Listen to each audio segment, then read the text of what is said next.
Good day! For today's segment, we are going to delve into the extraordinary life of Carlos Peña Romulo Sr.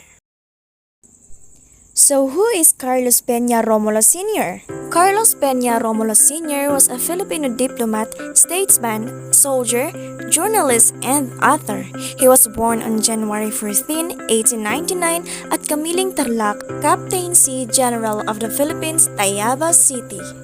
He died on December 15, 1985 at the age of 87 in Manila, Philippines. His resting place was in Libingan ng mga Bayani, Metro Manila, Philippines. He was a reporter at the age of 16, a newspaper editor by 20, and a publisher at 32. His spouse was Virginia Llamas Beth Di Romulo, and he has four sons, namely Carlos Romulo Jr., Gregorio Vicente Romulo, Ricardo Jose Romulo, and Roberto Rey Romulo. He was also a co-founder of the Boy Scouts of the Philippines, a general in the U.S. Army and the Philippine Army, university president, and president of the United Nations General Assembly. He studied at the Camiling Central Elementary School during his basic education. He also graduated from the University of the Philippines and later attended Columbia University in New York City, where he earned a master's degree in 1921. He served as an officer in the Philippine Scouts during World War II and became a guerrilla leader against the Japanese occupation. Romulo had a distinguished career in diplomacy, serving as the Philippines representative to the United States as well as holding various positions in the United Nations. He served as the President of the United Nations General Assembly from 1949 to 1950. Romulo received numerous awards and honors, including the Pulitzer Prize for Correspondence in 1942 and the United States Presidential Medal of Freedom in 1985. He was a prolific writer, penning several books and essays on diplomacy, politics, and Philippine history. Romulo is remembered as one of the most influential figures in Philippine history, particularly for his contributions to diplomacy and international relations.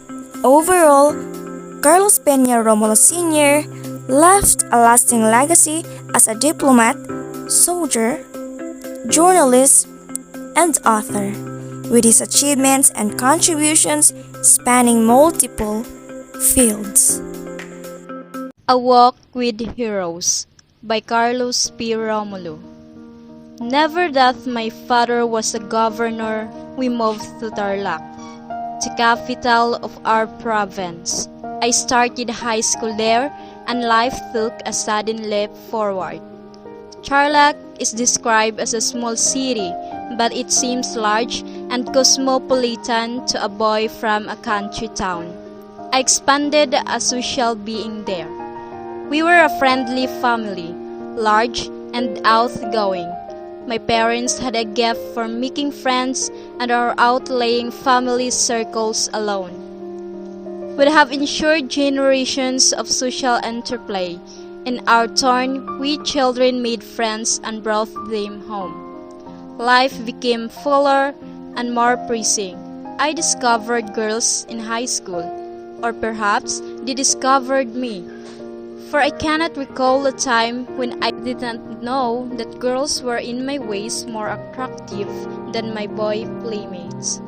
I was still in my freshman year when I narrowed this discovery to one girl and began dating, seriously, as it is called now. A high school romance could not very serious in that well-guarded era. One walked home with a girl after school, carrying her books and umbrella, hang about her house an evening without courage to knock at the door, and dance with her often as she would permit at informal affairs given in our homes. Urged on my romance, I persuade my sympathetic grandmother to give me enough money to hire a four-piece orchestra, which played in honor of my beloved at small dance given in our home. Ours was an idol of the teens. The girl's was a minister's daughter and very pretty in my eyes, beautiful beyond description. Nevertheless, I did my best to describe my feeling, and in doing found my first true ambition and ultimate goal. As we walked home from school, I would see an envelope tucked into one of her books, which I was carrying. To be unaware of without comment, I would extract the note, slip it into my pocket, replace it with another note filled with the emotion I felt for her. Meantime, we would chatter brightly, both pretending the exchange. Once I had handed over her books and bade her a fairly formal goodbye at her door, I would rush home to read her letter in exquisite privacy. The sentences were correct and spare, but I read into them all I longed for. Then I sat down to compose my reply, when I could let my heart soar freely and write all I longed to say and her. The ecstasy of first love was in those letters. I was certain this attachment was to last forever, and I poured into it my first love prose and my first poems of love. She answered each letter via the book, but she never mentioned my poems. This hurt because ambition was taking shape in my mind. I wanted to write. I would be a poet, like Guerrero or Recto or Balmori. I had now seriously determined to be a teacher. But why could not teaching and writing go hand in hand?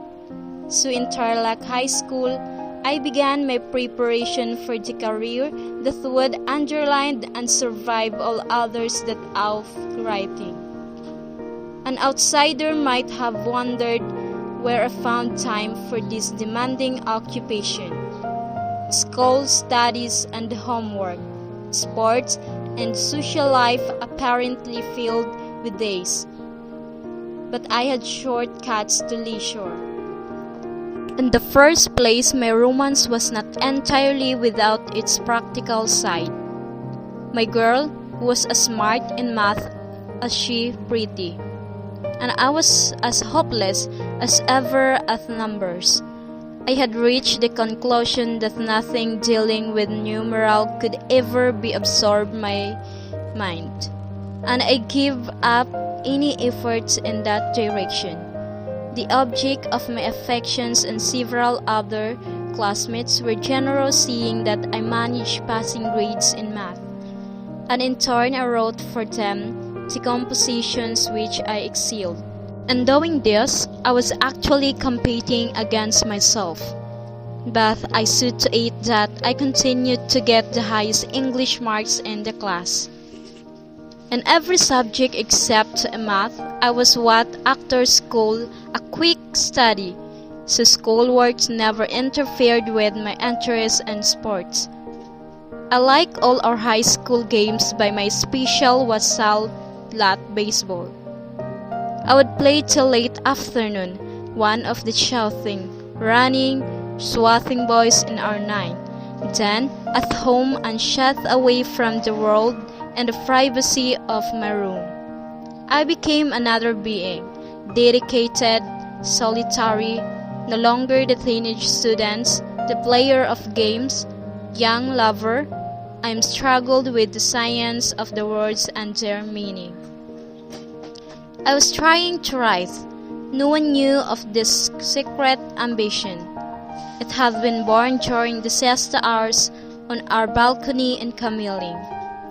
When I had read to my father in Spanish and English, driven into me was an abiding in the sight and sounds of words. I had read them for this enjoyment and mine. The pleasure had proved of further value. In school, I was often asked to read aloud, and my teacher would praise my ability. I liked to recite poetry. I had even achieved a minor success in my classroom's elocutionist. Now, I had absorbed so much of good reading that I was filled with the need to express my appreciations in writing. My growing emotions demanded expressions. The daily love letters and the almost daily poems never acknowledged by their fear inspirer were parts of this expression. But there were private confessions sent only by myself and my love, and craved wider recognition. If I had any gift, for I determined to find it out and not hide my ability. My short story required much rewriting. When almost every word had been changed many times, I decided it was pretty good. Now, what did the writer do after his world was done? With much nervous pondering, I mailed effort to a favorite magazine, written for boys, in English and published in Manila.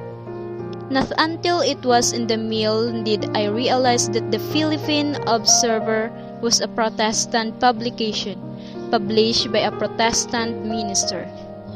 I was ravaged by hope and fear and thorns as I awaited each issue. The day came when I opened its pages, and there was my story, under my name in clearest type. It was the first time I had seen my name in print.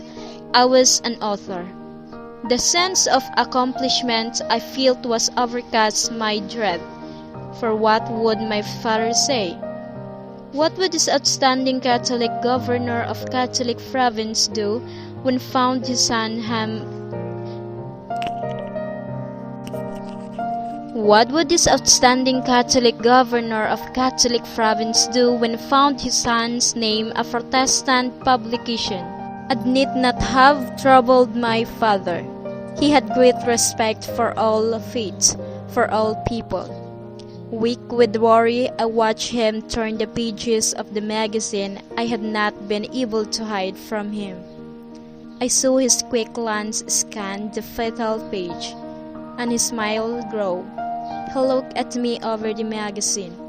"Why," he claimed, "this is wonderful." He read the story aloud to all who came. The pride he showed was the starting bell that sent me on my way. Since that day, I have won a few literary awards and honors, but none have meant more to me. I valued his praise because I knew his love and reverence for writing was deep as mine.